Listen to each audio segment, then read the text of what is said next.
Iniligtas ni Saul ang lungsod ng Jabes. 11 kabanata.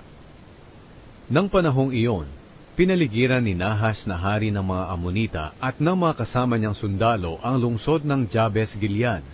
At sinabi ng mga mamamayan ng Jabes sa kanya, "Gumawa kayo ng kasunduan sa amin at magpapasakop kami sa inyo." Sumagot si Nahash, "Payag ako sa isang kondisyon. Dudukutin ko ang kanang mata ng bawat isa sa inyo para mapahiya ang buong Israel." Sinabi ng mga tagapamahala ng Jabes, "Bigyan mo kami ng 7 araw para maikalat ang mensaheng ito sa buong Israel.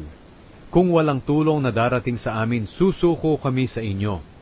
Dumating ang mga mensahero sa Gibeya kung saan nakatira si Saul. Nang sabihin nila sa mga tao ang sinabi ni Nahash, humagulgol ang lahat. Nang oras na iyon, pauwi si Saul galing sa bukid niya na hinihila ang kanyang mga baka. Nang marinig niya ang iyakan, nagtanong siya, "Ano ang nangyari? Bakit nag-iiyakan ng mga tao?" Kaya sinabi ng mga tao sa kanya ang mensahe ng mga taga-Jabes. Nang marinig ito ni Saul, napuspos siya ng Espiritu ng Diyos at nagalit siya ng matindi. Kumuha siya ng 2 baka at pinaghihiwan niya ito. Pagkatapos, ibinigay niya ito sa mga mensahero.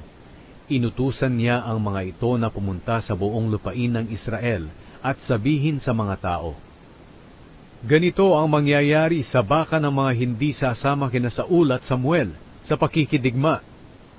Niloob ng Panginoon na magkaroon ng takot ang mga Israelita kay Saul, kaya sumama sila sa kanya. Tinipon sila ni Saul sa Bezek. 300,000 ang galing sa Israel at 30,000 ang galing sa Huda. Sinabi nila sa mga mensahero ng Jabes Gilead, "Sabihin ninyo sa mga kababayan ninyo, bukas ng tanghali, maliligtas kayo." Nang sabihin ito ng mga mensahero sa mga kababayan nila, tuwang-tuwa ang lahat. At sinabi nila sa mga Amonita, "Bukas susuko kami sa inyo, at gawin ninyo sa amin kung ano ang gusto ninyo." Kinabukasan, madaling araw pa lang ay hinati na ni Saul sa 3 grupo ang kanyang hukbo. Nang mag-umaga na, sinalakay nila ang kampo ng mga Amonita at pinatay silang lahat hanggang tanghali.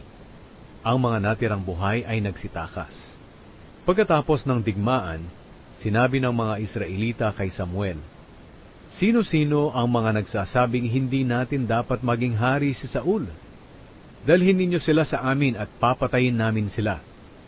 Pero sinabi ni Saul, "Walang papatayin ni isa man sa araw na ito, dahil ngayon ay iniligtas ng Panginoon ang Israel." Sinabi ni Samuel sa mga tao, "Pupunta tayo sa Gilgal at muli nating ipahayag si Saul bilang hari natin." Kaya pumunta silang lahat sa Gilgal, at pinagtibay ang pagiging hari ni Saul sa presensya ng Panginoon. Nag-alay sila roon ng mga handog para sa mabuting relasyon, at nagkaroon sila ng malaking pagdiriwang.